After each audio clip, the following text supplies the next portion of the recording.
Hello, bachcho. Let us read this given question. So, the given question says that the capacitor of capacitance C can be charged with the help of resistance R by the voltage source V by closing the switch S1 while keeping the switch S2 open. The capacitor can be connected in series with an inductor L by closing the switch S2 and by opening the switch S1.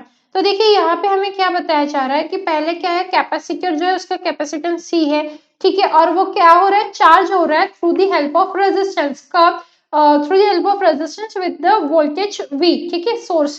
वह closing, ये S1 को close कर रहे हैं और S2 को open रख रहे हैं, तो ये जो कैपेसिटर है ना ये चार्ज हो रहा है। बट फिर दूसरे केस में क्या बता रहे हैं वो कि S1 को ओपन रख के S2 को क्लोज कर देते हैं, तो ये जो C और L है ये किस में आ जाता है, सीरीज कनेक्शन में आ जाता है, ठीक है।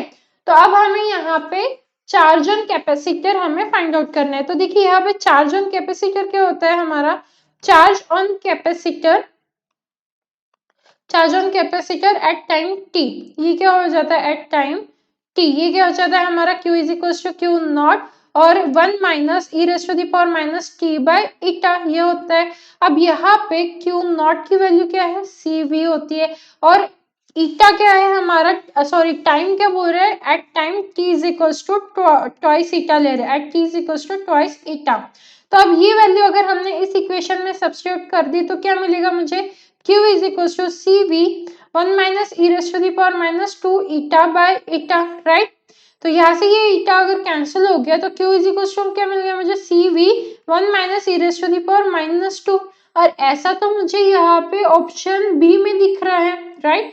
At after time interval twice eta, charge on the capacitor is equals to CV 1 minus e raised to the power minus 2. That means option B is the right answer for this question. So I hope you understood it well. All the best.